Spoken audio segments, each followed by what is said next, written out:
Well, hello one and all, and welcome to our Week 4 section. My name is Carter Zenke, I'm the course's preceptor, and today we'll dive into memory, a little of details of how a computer actually stores things inside of its own memory in this case. So jump in, we'll take a look at a few questions today, and these questions look a bit like this. First, we'll talk about these ideas of pointers. What is a pointer? How do we use it? What's their syntax we should get used to?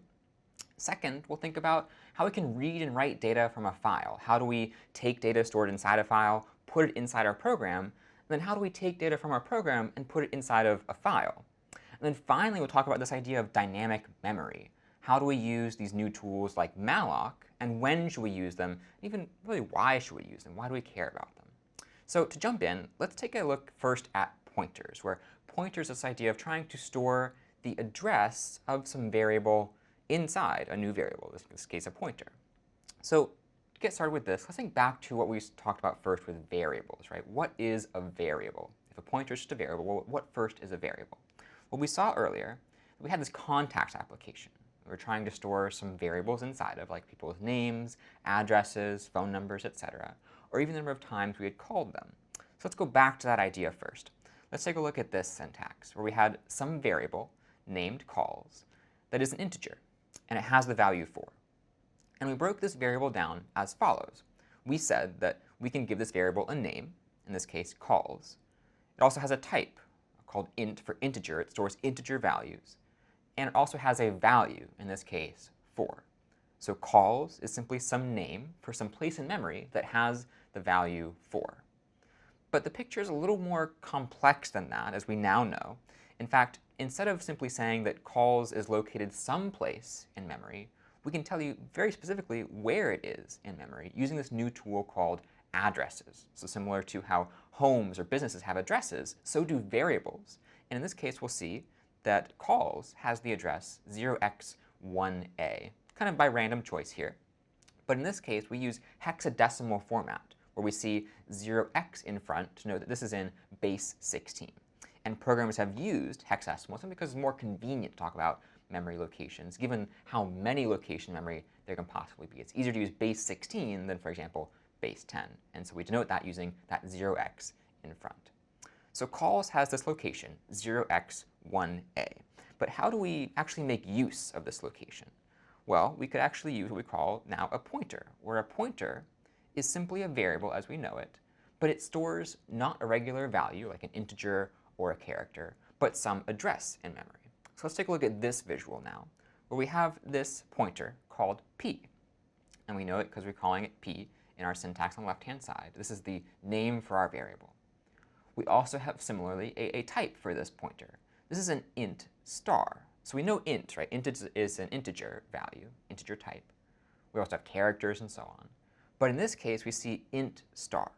So whenever we see one of those basic types, in this case like char star or int star, we can infer that this is not a char or an int, but a pointer to a char or an int. In this case, p is a pointer to an integer. That star denotes this is a pointer we're talking about, not the actual value, in this case, an integer or a character. Now, to that end, notice how the value of p is itself an address. So we have 0x1a. So p will get this address and store it wherever it is located itself in memory. And so not to get too in the weeds, but we know that if pointers are themselves variables, there's a special kind of variable, and they store addresses, but this pointer itself also has an address in memory. We won't really talk too much about this idea. It's not often we try to get the location of a pointer that itself is a location in memory. But just so you know, because this p variable is a variable, it does, of course, have an address in memory. Now, let's think about how we could use this. So we have this idea of storing values in variables, in this case addresses in pointers. But what do we do with them? What syntax can we use for them? Let's take a look at this. Well, we know we can always get the value of a variable simply kind of saying its name in code after we've declared it and initialized it. So in this case, we're simply getting the value of calls. If we ever say calls in our program, that gives us back the value at that variable location, in this case, the value for calls. Now, if we want the address or the value inside of our pointer p, we could do the same. We could say, give me whatever's inside of p. And in this way, we can keep track of, for example, where this variable calls is. If we know that we have a variable, a pointer called p, that points to wherever calls is, we could simply use the syntax p to figure out where, in this case, calls is located. We could similarly use some new syntax we've seen, in this case the ampersand, where ampersand stands for the address of some variable. And I like to remember this by saying that ampersand begins with an A, and so does address, ampersand and address. So in this case, ampersand calls tells us, OK, where is calls located? Just in general, like maybe it's not inside a variable yet, but where is calls? So if we look at the slides here, we'll see that calls is located at 0x1a, as we saw before. Ampersand calls will give us not the value of calls, not 4, but in this case, the address, 0x1a.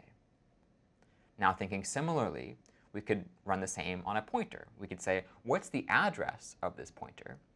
And get back perhaps 0xf0, or wherever this pointer is located in memory. It's not often we'll do this. It's not often that we'll get the address of a pointer that, again, itself has an address. But you can do it if you're curious. Now let's think about this then. If we have a way to get the value of the pointer and the address of the pointer, I mean, what do we actually use a pointer for? Well, often we'll use a pointer to instead go to wherever it's pointing to and get the value from there. And for that, we use this syntax, this star. It's a little bit confusing because we saw star before, like int star and char star to declare a pointer. But in this case, we're actually going to use it to follow a pointer to the location it's pointing to. Now, the visual for this is a bit like this. If we say star p, we first think, OK, what is inside of star p? What is the value of star p? And think to yourself for a minute here, what is the value of star p?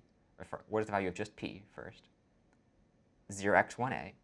And now, putting the star in front of it, we say, let's go to that value that is stored in p. Let's go to whatever address is stored in p, in this case 0x1a, and let's get that value there. So let's follow the arrow, follow the pointer, so to speak, and get that value, in this case, 4, from our pointer p. This is handy, of course, when we build up really large and complex data structures. And this simple example might seem redundant, but as you go off and build your own linked lists and hash tables and so on, it can be really useful to be able to call a pointer like this to be able to see, OK, where is this value stored, and how can I get the value it's pointing to? Now, as you go off, a few things to remember about pointer syntax, as we just saw now. First, type star, whether it's int star or char star, is a pointer that stores the address of a certain type. If you say int star, it stores the address of an integer. If you say char star, it stores the address of a character. Now, additionally, star x takes a pointer, in this case called x, and goes to the address stored at that pointer, as we just saw recently. Star p finds that pointer p and says, what's the value inside of p? Let me go to that address and find the value there. And finally, ampersand x takes whatever variable you have, in this case called x, and gets its address. Ampersand for address, the two A's together there. Now, let's take a look at an example exercise we can do to make sure we're kind of practicing this syntax as we go.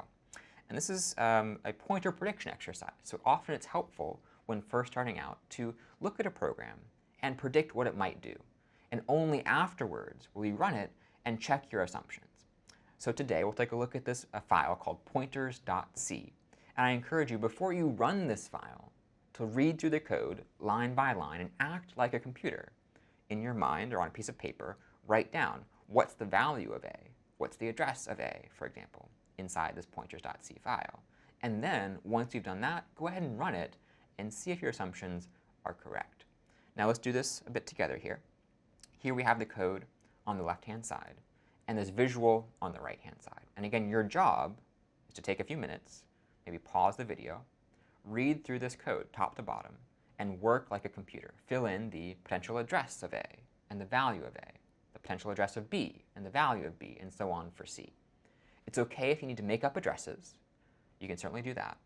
But at the end of running this program, quote unquote, in your own head, you should have some addresses for A, B, and C, and some values for A, B, and C. So go ahead and pause the video here, work on this, and we'll come back to this one together.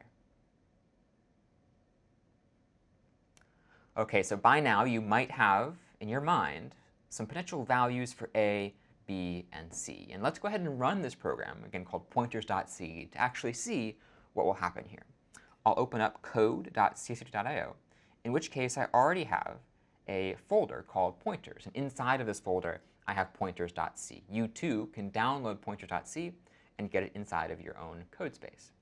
In this case, I'll type cd pointers to change directory into pointers. I'll type ls, where you can see I have pointers.c and this compiled version of pointers that I could run if I want to. Let's go ahead and open first pointers.c, and we see the very same file, in this case encased with some syntax to help us run this program ultimately. But notice how we have the same declarations of variables and initializations, and the same manipulation down below. And finally, what we'll do is print the results. So we'll, in the end, after running this program, see A has the value, whatever it has, located at some certain location in memory. And notice how we're using that same syntax from before. We're saying if we want to find out where A is located, let's use ampersand. So ampersand A says, what's the address of A? And the format code for a pointer is simply %p. %i for integer. Again, these are all integers here, so we can use %i, but %p for a pointer. So let's compile pointers. Let's go down to our terminal and type make pointers. And now I'll clear my terminal, and I'll run /pointers and hit enter. And now we'll see the results. And you might have made up some addresses as you went, but we can still see the basic gist here, where A has the value 14. And it's located at some location in memory that ends in, let's say, 53C. B has the value 25, located at some other location, but it ends with 538, so it's in a different location than A. And finally, C has the value, well, what value does it have? It doesn't have an integer, it just has an actual address. So in this case, C is a pointer storing an address. And of course, a pointer, as another variable, does have a location itself in memory. In this case, one that ends with 530, so someplace altogether different than A and B.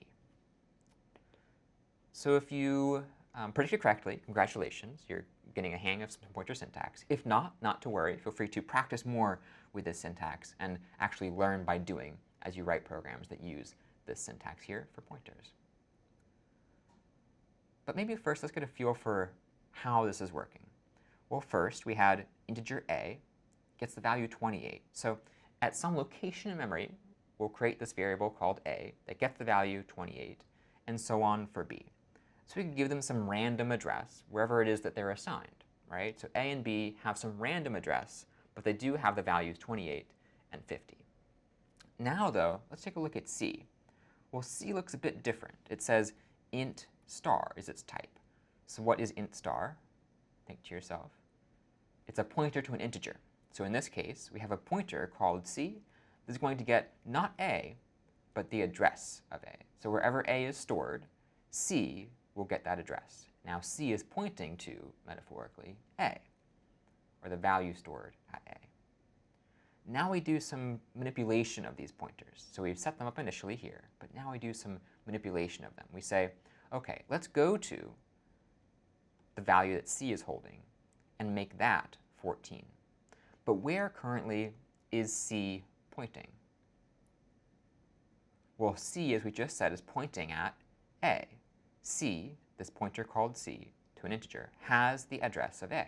So if we say star C, that means go to the location of A and change the value to be 14. Now we'll update C. We'll say C, as a value, has ampersand B. So where does C point to now? C points to B, essentially. We take the address of B and store that in C. And finally, we say, let's follow C to wherever it's pointing using star C, and then change the value to be 25.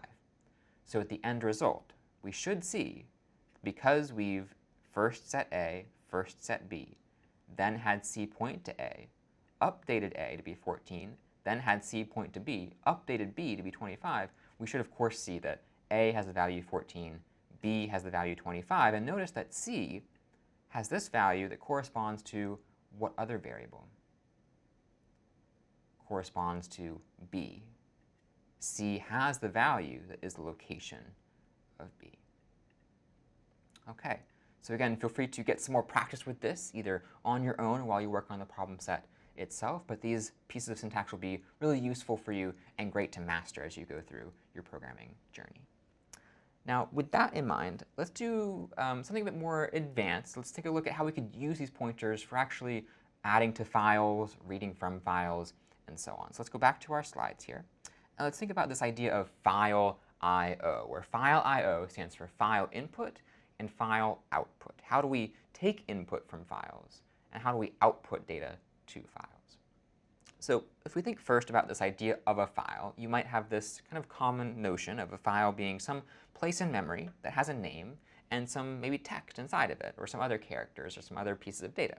In this case, we might have this file called hi.txt. And inside of hi.txt, well, we just have the characters, hi, exclamation point. And now this file is really located somewhere, of course, in memory. This file has to have a place, and let's say it's at 0x456 in memory.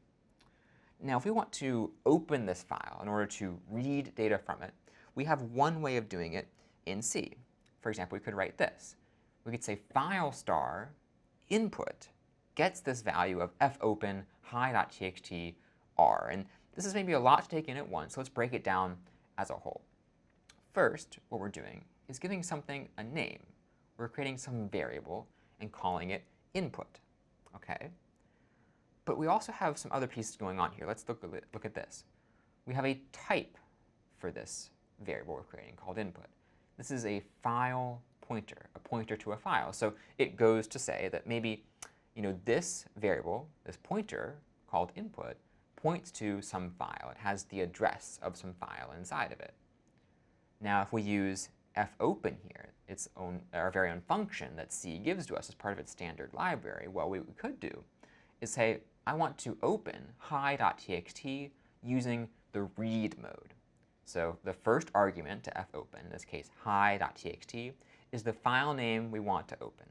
And when we run this, if we give a certain file name, C will look in our current directory for that file name. And if it finds it, go ahead and give us the address of that file. Now, in this case, we have to specify the mode in which we open this file. Is it a reading mode or a writing mode? Reading mode allows us to read data, to take data from the file, to really copy it, see what's inside of that file, but not add data to it. If we want to do that, we have to open it in writing mode, which is W. So we could say hi.txt, W if we wanted to open this file and add more data to it. But for now, we're just going to read data from it, take data, copy it into our program now. Now, this visual here looks a bit like this, where at the end of running this code, we have some variable called input, some pointer that has the address of our file. Now, it's not quite as simple as this. There is more going on underneath the hood. But for now, we can tell a bit of a white lie that input does have roughly the address of this file. In actuality, when we run this program, this line of code right here, fopen doesn't give us the exact address of the file. It gives us some file structure that is a bit more complicated. But the basic idea of this is that some file has a location in memory, and using fopen allows us to find that location and have a pointer roughly to that file that we can use in a special way, as we'll see in just a minute. Now, it's all fine and good to open our files, but wouldn't it be good if we could actually take data from them and read them into our program, read those bytes and put them inside our program so we can use them for our own good? Well, to do that, we first need to complicate our vision of this file. Let's take a look at this. So we have this idea of a file and some variable often called input that points roughly towards our file, right? This tells us where our file is and allows us to access whatever is inside of it. Now, this file is, of course, composed itself of different bytes of memory, where we might have, in this case, many bytes of memory inside of this .txt file. And our goal is going to be to take a peek at those bytes and see what's inside of them and put them inside of our own program. Well, to do that, we'll often need a place inside of our program to store these bytes. And this will often, in our case, be called a buffer. So a buffer is a technical term for some place we're going to store some data as we read it from a file. A buffer might look visually a bit like this, or it's maybe a sequence of 3 bytes. And if a buffer is some sequence of bytes back to back to back, or some sequence of locations in memory back to back to back, what kind of structure do you think would be good to use for a buffer that we've seen before? What kind of structure would you use? A buffer might be an array, right, where we have an array being some locations in memory back to back to back. A buffer, similarly, might be an array of some bytes we read from our file. Now, if we have a buffer to store this data in, and a file to read this data from, it just, reasons say, okay, we need some tool to use to actually take these bytes from our file and put them now in our buffer. And thankfully, the C library does give us this function called fread. Fread looks a bit like this. And you can certainly change the arguments to fread, but importantly, it takes 4 distinct arguments, 4 distinct inputs. The first input that we care about, that makes logical sense to start with, is the file we're reading from. So this is the file pointer that we're going to read data from. Notice how in our prior visual, we had this input file pointer pointing roughly towards our file. Well, in this case, we want fread to read from that location, so we'll put this in the 4th argument to fread. Next in importance is the size of the blocks to read in bytes. Notice how our file here is composed of, in this case, individual bytes. So we want to read each of those bytes as a single byte at a time. So we'll say that this is the size of the block to read. The blocks in our file are a single byte large. The next question then is, okay, how many blocks do you want to read? If we say we have the size of our blocks in our file is 1 byte, well, let's read 3 of them. So 3 single byte blocks from our file. And where do we put them? We put them inside of our buffer in this case. So the first argument to fread, the location we store the data we're reading. Second argument, how big is a block in our file? How big is a chunk of data in our file? Third argument, how many do I want to read? And finally, for this input, where are we reading from? So let's get a visual for this as we go through. So first, if we look at this location to read from input, we're telling our file, okay, here's where we're reading from, the start of our hi.txt file, because we opened it using fopen just a little bit ago. Now we finish the question. What's the size of blocks to read? Well, they're a single byte big. Now, how many do we want to read? We want to read 3 of them. So we'll kind of look at 3 of these here. And then where do we want to store these? Where do we want to read them and copy them into? In this case, it's buffer. So we'll simply take our data in our file here and then put them inside of buffer. And now our file pointer, previously called input, updates to the next location in our file. And as such, we can keep reading and reading and reading from our file while our file pointer updates. So it's often good to kind of see this in practice. And what we'll do for this is actually take a look at how we can test if a file is a PDF. But before we do that, let's take a look at how we can use a buffer here. If we want to use our buffer as an array, we could, of course, use this bracket syntax, like buffer bracket 0, buffer bracket 1, and buffer bracket 2, giving us access to those individual bytes, which will be important in just a moment. So for our practice, we'll create this program called pdf.c. And the goal of pdf.c is to open a file given to our program and check, is that file likely a PDF? And we can know this because we know that every PDF, or at least those of a certain type, a common type, start with this 4-byte sequence. And these bytes correspond to these 4 integers, 37, 80, 68, and 70.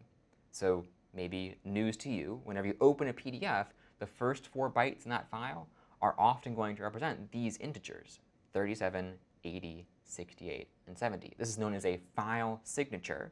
It tells a program opening this file to know, hey, this is pretty sure to be a PDF. Now let's write this code together. Let's go to pdf.c over here. I'll do cd ... to get out of my pointers directory, and I'll clear my terminal. I'll then go into my new folder called PDF and cd inside of it. I'll type ls, and notice how I have some test files here. I have test JPEG and test PDF. I don't yet, though, have, in this case, pdf.c.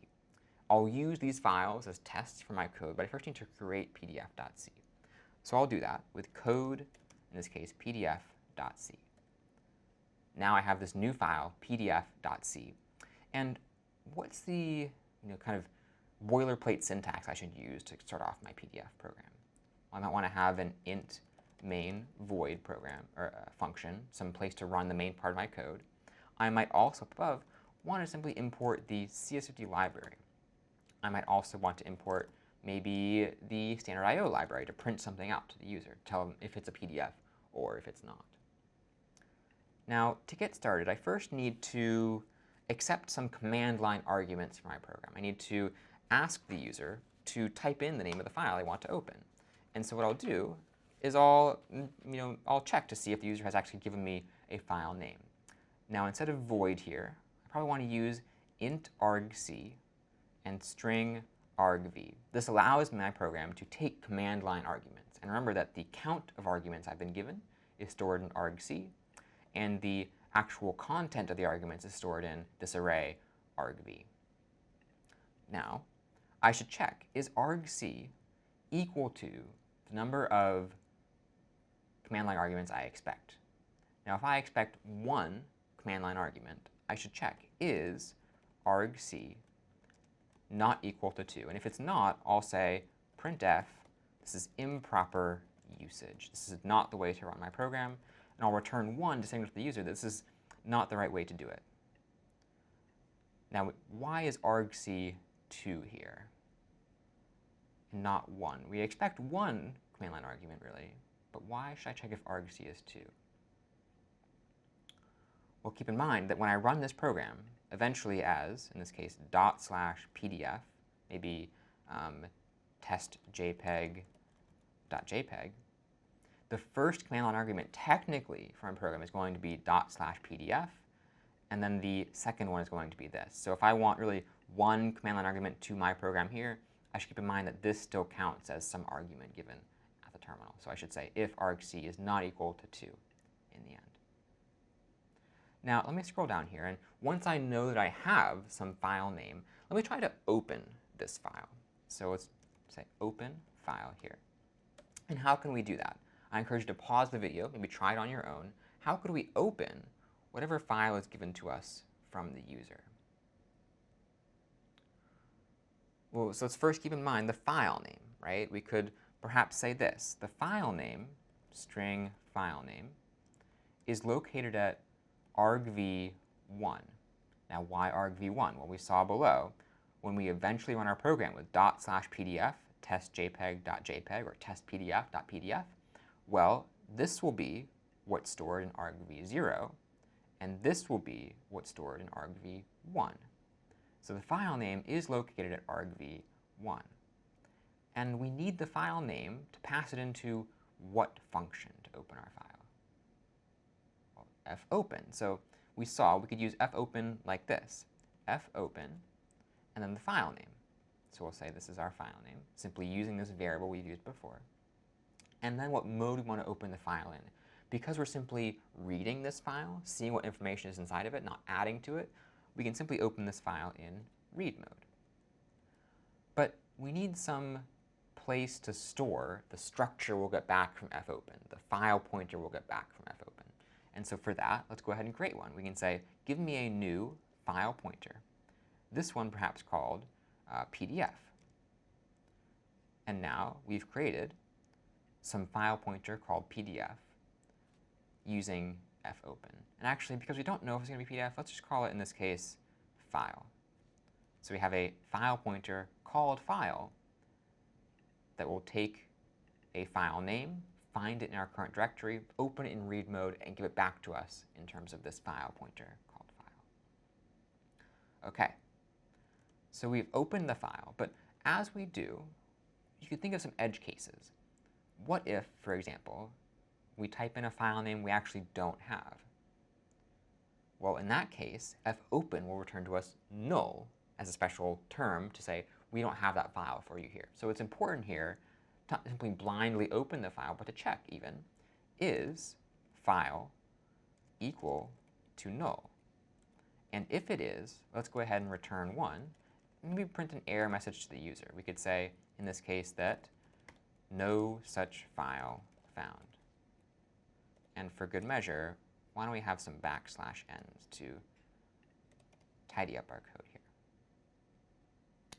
All right, so this is going to check if file exists. Now, we've opened the file, ideally. We've checked if it exists, and presumably, if we get past this line of code, the file does exist. So what's the next step? Well, we want to read from this file, and ideally have some place to read into. So we saw before that it's common for us to create what we call a buffer, some place to read data from our file and put it inside of our program in smaller chunks. It wouldn't be wise, for example, for us to take the entire program and put it the entire file and put it all in our program at once. Instead, we want to take single chunks of that file and deal with those chunks kind of individually, one at a time, kind of reading in smaller pieces of the file, but going through the entire file over time. Now, to create this buffer, remember, a buffer is simply an array. But in this case, for a PDF, it's an array of a special kind of byte. We want the buffer to store the same type of data that's inside of our file. And in this case, a PDF stores the special type called a uint 8t. This is a special type of data. And it might look scary at first until we break it down into smaller pieces. So first, notice some familiar syntax. Here we have int, right? So presumably, this is some kind of integer. It's a special kind, though. It's a uint. U stands for unsigned, meaning it's only positive. Remember that we talk about signed or unsigned integers, where signed means it can be positive or negative. We can have a minus sign in front or not. But as unsigned integers, it can be, in this case, only positive. Now, we have this 8 here. It's a uint, unsigned integer, 8 underscore t. Well, the 8 here denotes this is only 8 bits. It's a single byte for an integer. It's not a 2-byte integer or a 4-byte integer. It's only a single byte. We can represent up to, in this case, the number of values we have with a single byte unsigned. Now, this underscore t here means that all that together, this unsigned integer of 8 bits, is going to be its own type. So uint 8 underscore t, an unsigned integer of 8 bits that is its very own type. Now, this is a special kind. It's presumably used in more than PDFs, but it's a new one for us today, so we'll get some practice with this. To use a uint 8t, we need to actually import a different library from the C library. This one called standardint, stdint.h. So we'll get it from this header file, standardint.h, and now we can use it inside of our pdf.c down below. Now, we want a buffer here. So we want a buffer of uint 8t's. And how many integers are we going to store in this buffer, do you think? Well, we need 4. The PDF signature is only 4 bytes, remember. So we might only need 4 spaces. So I'll create enough space in an array for 4 uint 8t's that we'll read from our PDF. And currently this is empty, but in just a minute, we'll actually go ahead and try to read these inside of our buffer. So now that we have some place to read in the data from our file, let's go ahead and try that. We could say fread. And remember that the first argument to fread is the place we're reading into. So in this case, we'll read into our buffer. Now, the next 2 arguments are the size of the blocks in the file and how many of those blocks we want to read. Now, for a PDF, we could consider it being composed of individual bytes. So we could say the size of a block is 1 byte. But how many of these bytes do we want to read? Only the first 4, so we could say take the first 4 single byte blocks from this file. And now where from? Where is this file we're reading from? Well, in this case, it's going to be from our file pointer from above. Notice the correspondence between the file we've opened before and the file we're reading from down here. Now, fread doesn't necessarily need to be stored in some variable. We don't necessarily say, file pointer, updated file equals fread. Fread works just on its own. You can call it. It'll do the magic of reading in your bytes from your file, putting them inside the buffer, and updating the file pointer to look at the next 4 bytes in your file. Now, once we've done that, we could probably take a look at what's inside of buffer, just for the sake of looking. Now, to iterate through our buffer, what could we do? We could write a for loop. We could say for int I equals 0, I is less than 4, I++. Now we could look. Let's print out whatever integer is inside of buffer, let's put a space after it, buffer bracket I. So now ideally, we've created some space in our program to store the first 4 bytes from our file. We've read them from our file, from our PDF perhaps, and now we're going to print them out just as a check here to see what's inside of our buffer. So I'll go down here, and I'll run make PDF to compile it and see if we don't get any errors. And we'll wait for it to compile. And it looks like it's all good. So now we'll type /PDF, and now we'll give the name of the file we want to open. In this case, we'll do test_PDF.pdf. And let's see. OK, it looks like inside this file, in the first 4 bytes, are 37, 80, 68, and 70. And that does correspond to what we expect, 37, 80, 68, and 70. Let's try our, in this case, our JPEG. But first, notice how I have this on the same line here. Why don't I do this? Why don't I say \n at the end to print a new line, ultimately after I've printed out these first 4 bytes. OK, now I'll do make PDF again. I'll do /PDF test JPEG.jpg to open this. And now we see the first 4 integers inside of this JPEG. And let's just be sure test a file doesn't exist. Let's do /PDF hello.c, and no such file was found. Great. So we seem to be able to read in data from our file, put it inside our buffer. But now we need to check, is this buffer the same as 37, 80, 68, and 70? Now I'll leave this up to you to work on for a minute here. I encourage you to do that on your own before coming back. But maybe pause the video and we'll work on this together in just a moment. OK, so presumably you've attended this on your own, but if you haven't, that's OK. Let's go ahead and check. How could we see the data inside our buffer and check it against the signature we're looking for?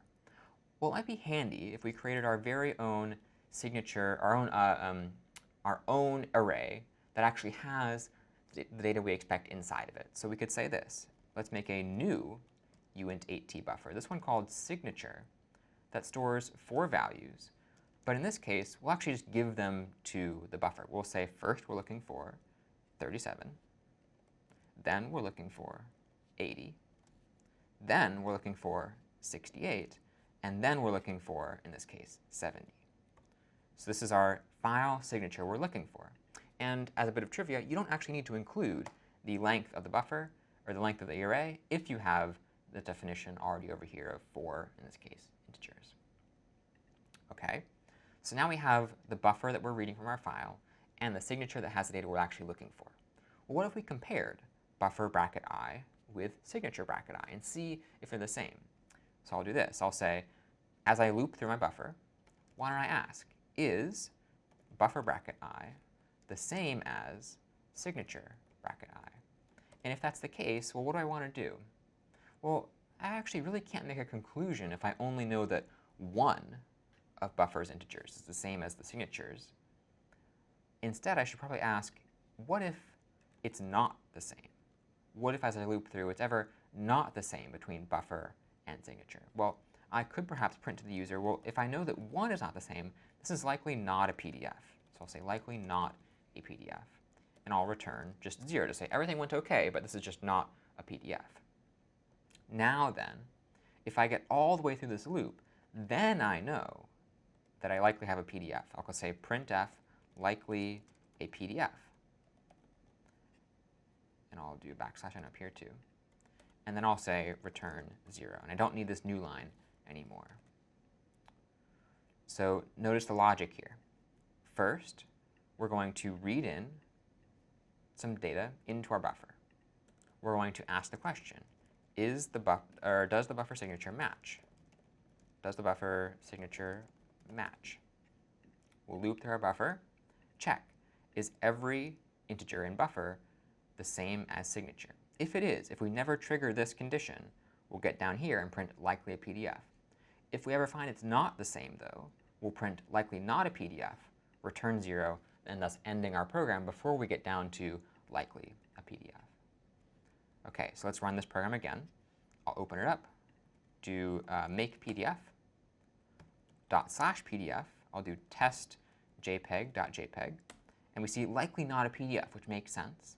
Now let's do ./PDF, test PDF.pdf, and we see likely a PDF. So this file seems to be working exactly as we intend.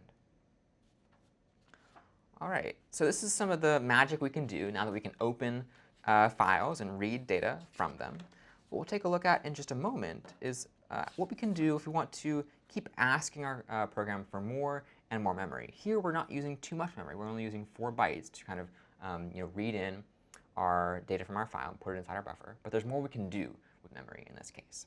So beyond opening files, let's take a look at dynamic memory.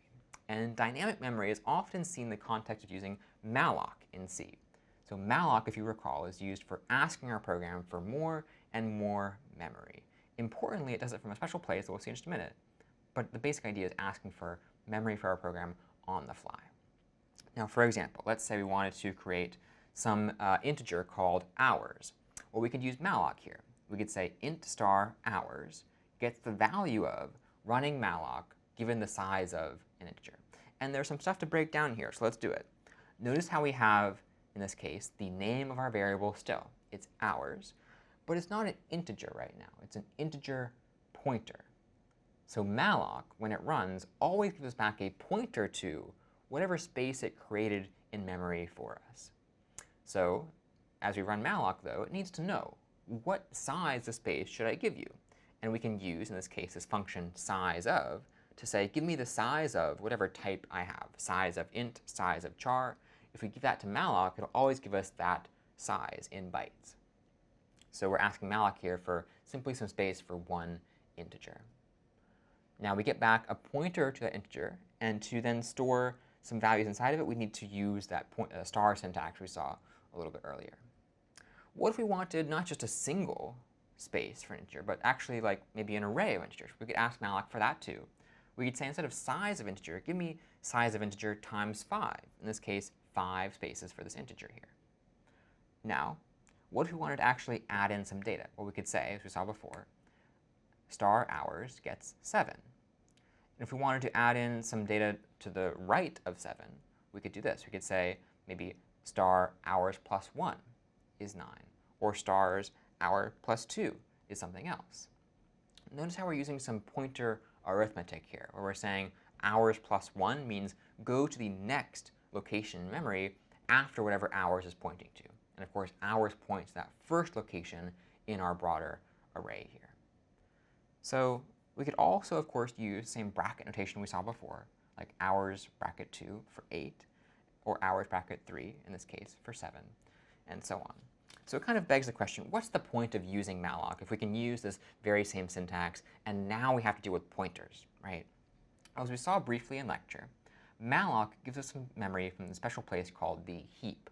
What we've been using up until now in CS50 has been the stack, where the stack is what you use when you use simply a function. You create some variable inside your function that asks for memory from the stack. When you use malloc, though, you get memory from the heap. And why would you get memory from the heap? Well, if you want a much larger data structure, you might often do that on the heap, because the heap is more persistent, it's quite larger. You don't really want to fill up the stack too much. You often want to use the heap for these really large kind of files that you might work with.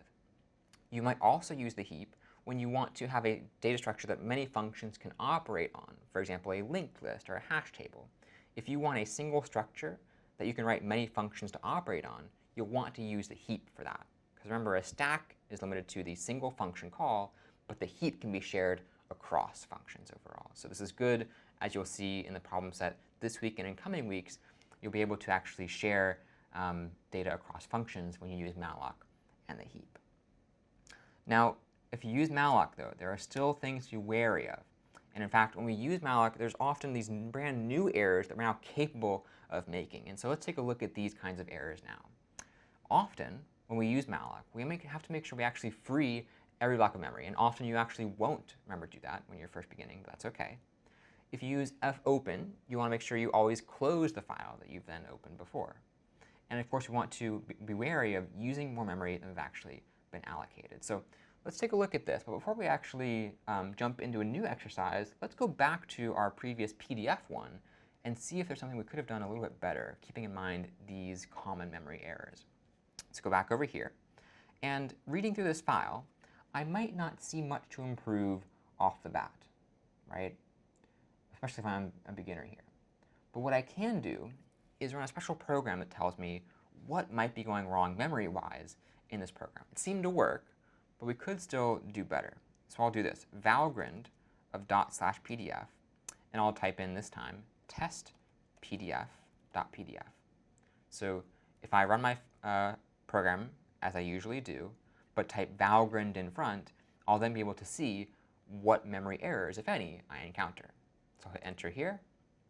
And now I see, oops, let me cd into PDF first, valgrind./pdf, and then test pdf.pdf. It'll run.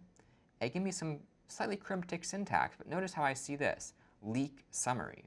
If I see a leak summary here, and I see that there are still some bytes in that leak summary, well, I've actually been not necessarily keeping memory as tidy as I should be. In this case, it might mean that perhaps I left some memory on the table and didn't tell my program to free that up so other programs could use this very same memory.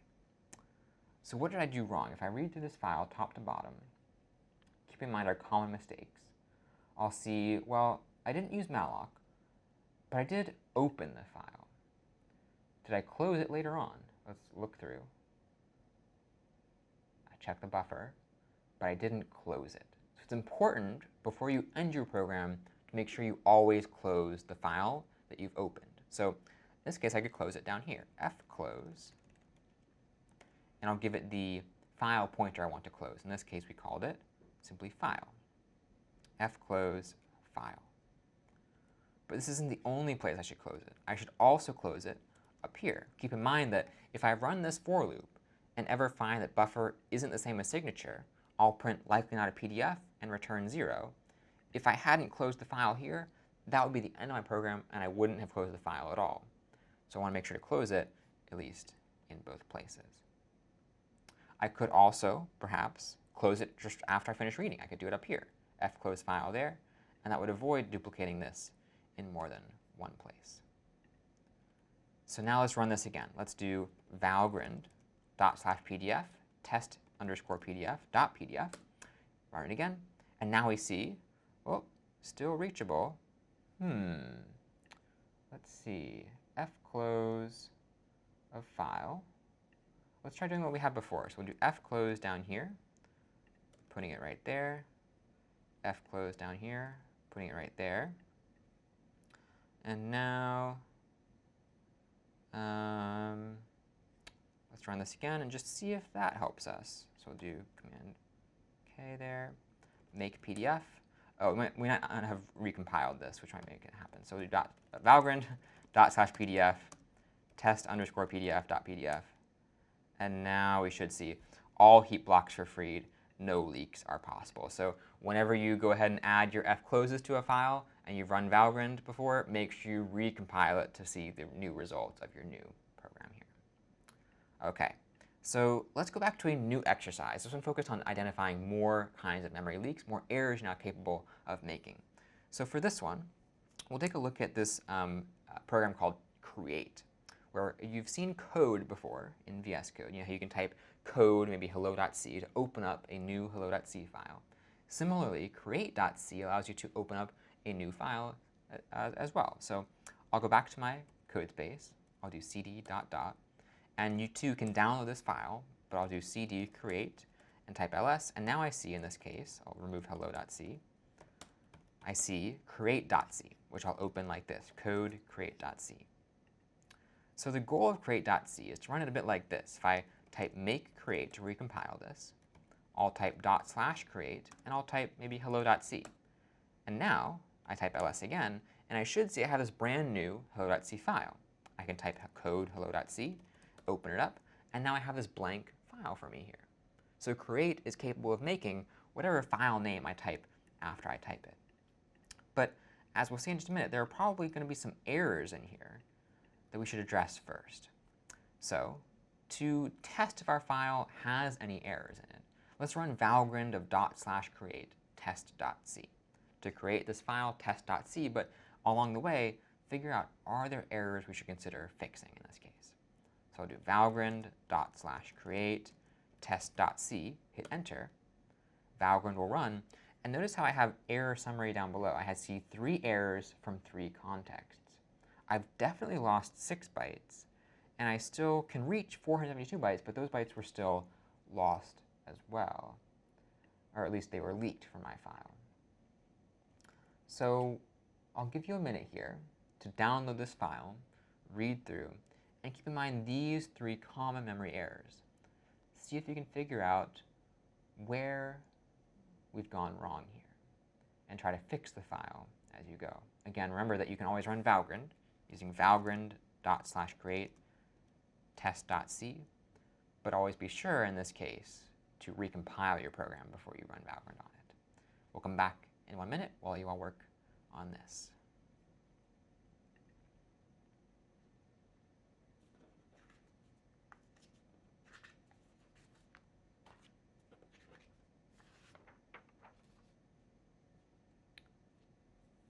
All right, so now that you have the chance to identify these memory errors, let's take a look at them together. So let's go back to our Valgrind summary, which I can find by doing valgrind./create test.c. And now I'll look and see I definitely lost 6 bytes, and they are still reachable, these 472 bytes, but we probably want to make sure we don't leak those in the end. Let's look at our first error, failing to free every block of memory which we've mallocked. So here, let's figure out where I used malloc. I seem to have used it maybe on line 16 to create this space for the file name. Did I ever free it? It doesn't look like I did. So I need to make sure I free this file name after I'm done using it. At what point am I done using it, though? If I scroll down below, well, I used it for fopen, but once I do that, I think I can go ahead and just simply free that file name. So I'll run this again. I'll do make create. I'll do valgrind./create test.c. And now those 6 bytes that were before lost are now not lost. And I'm down to 2 errors from 2 contexts. OK, let's see what else I can do. Well, I want to keep in mind, I need to fclose every file I've fopened. Well, I'll look here and see I used fopen, but did I use fclose? I don't seem to have used fclose. So after I've opened this file, what should I maybe immediately do? Well, I should probably just go ahead and close it. I'll do fclose, in this case, new file. Now, one thing I should also check while I'm here is this.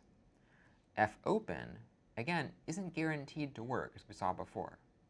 So if it doesn't work, if I can't open this file for whatever reason, it's good to check. Is this file null? Is this file pointer null? So I'll ask the question after I open it, is new file, or if new file is equal to null, what should I do? I should print f could not create file, \n, and then say return 1, for instance. But down below, I want to make sure that if I did successfully open this file, I should go ahead and close it and then free the file name. OK, let's do this again. So we'll do valgrind, actually do make create. Then valgrind of ./create, and then test.c. I still see 2 errors from 2 contexts. But this is at least a little better. I see all heap blocks were freed. No leaks are possible. So there's still something going wrong here. I still see 2 errors from 2 contexts, but I do see I'm no longer leaking much memory. So let's take a look at this. Our next error was using more memory than we've allocated. Where might we be doing that? Well, we mallocked, in this case, the size of a character times the file name length. But if we think about strings, strings require more space than just the characters we store in them. What else do they require? They might require some space for that null character at the very end, that terminating character that says this is the end of our string. So if we went back to that valgrind output, we might see up above, let's see, invalid write of size 1. So an invalid write means we wrote to some space in memory we didn't have allocated to us. We overwrote something we really shouldn't have done. But how could I do this? Well, I could just simply ask for more memory. If I know that this is going to store a string, I should probably, in the end, ask for, of course, the number of characters times the file name length. But then let's go ahead and add 1 to that. So let's say file name length plus 1 for that null character at the very end. So now we'll go back down below and clear the terminal, make create, run valgrind of /create, test.c. And now, hopefully, fingers crossed, we do see that all heap blocks were freed, no leaks are possible, and we have 0 errors from 0 context down below. Now, often the best way to avoid these errors is to really avoid, is to take some preventative measures and really be judicious or be thoughtful about your use of malloc in this case. So there is probably a better way to write this same program.